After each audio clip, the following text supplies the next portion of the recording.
Gusto ko ipakita sa inyo ngayon yung niluto kong kung paano magluto ng pancake.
Yung first na sinalang ko. So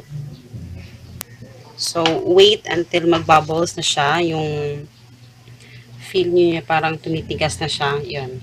So, kailangan siyang i-turn. So, sa pagluluto ng pancake, just continue the process hanggang sa maubos yung butter mo, ay yung mixture mo.